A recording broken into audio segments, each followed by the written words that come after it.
আল্লাহ তাআলা তাকে যতদিন হায়াত দিছে 20 বছর থাকলে 20 বছর, যদি কেউ নির্বাচনের কথা বলে আমি নিজে ওর মুখে মানে মুখ ভেঙে ফেলাম। কারণ আমরা চাই ডক্টর ইউনূসকে।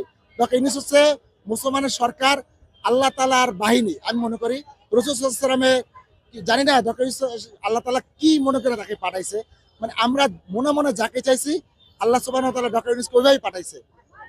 আমি মনে করি আমার যদি কোনো সন্তান হয় আমি ওই ছেলের নাম রাখবো ডক্টর ইউনূস।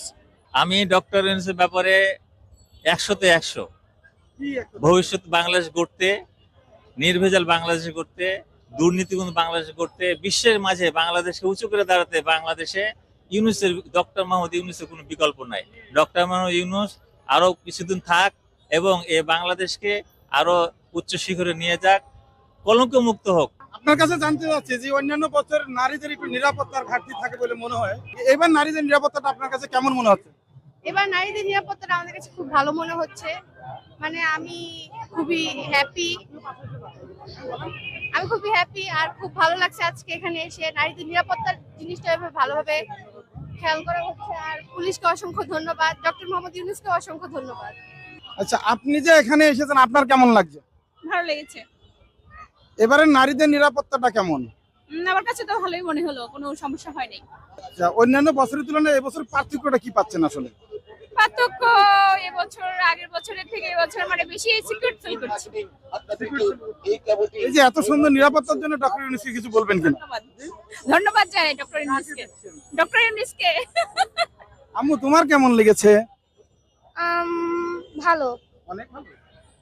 আলহামদুলিল্লাহ। আসসালামু আলাইকুম ওয়া রাহমাতুল্লাহি তাআলা ওয়া বারাকাতুহু। ইন্নাল মুলুকা ইযা দাখালু ক্বরিয়াতান আফসাদুহা ওয়া জাআলু আইজ্জাতা আহলিহা। তো পবিত্র কোরআন আল্লাহ তাআলা বলেন যে তোমাদের ভিতরে যদি কোনো জালিম বাদশা থাকে, তখন ওই দেশের ওই এলাকার যদি কোনো জালিম শাসক থাকে, সে জ্ঞানী লোকরা পালায় বেড়ায়, আর সে জালিম বাদশার হাতে জ্ঞানী লোকরা মার খায়। আর আমাদের 16 বছরে সেটাই হয়েছে যে কাফের হাসিনার আমলে দেশের শুধুমাত্র আলেম ওলামা পীর বুজুর্গই না, দেশের সমস্ত অঞ্চলের আপনার যে কোনো জেনারেল শিক্ষিত হোক, মানে মোট কথা কাফের হাসিনার বিরুদ্ধে যেই কথা বলতো, সে যেই দলেরই হোক তাকে মারতো, তাকে খুন করতো, তাকে জবাই করতো, তাকে ক্রসফায়ার দিত, তাকে আয়নাঘর রাখতো।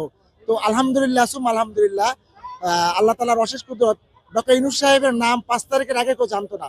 তো আল্লাহ তাআলার, আমার কাছে মনে হয় আল্লাহ তাআলার কুদরতের হাত দিয়ে ডক্টর ইউনূসকে বসাছে। আর হাদিসের একটা ভাষা আছে, রাসূল সাল্লাল্লাহু আলাইহি ওয়াসাল্লাম বলেছেন তোমাদের মাঝখানে যদি কোনো ব্যক্তি, সে বেদিনী হয়, সে অমুসলিম হয়, সেও যদি তোমাদের কোরআন দিয়া সে দেশ শাসন করতে চায় তো তোমরা তাকে মেনে নাও।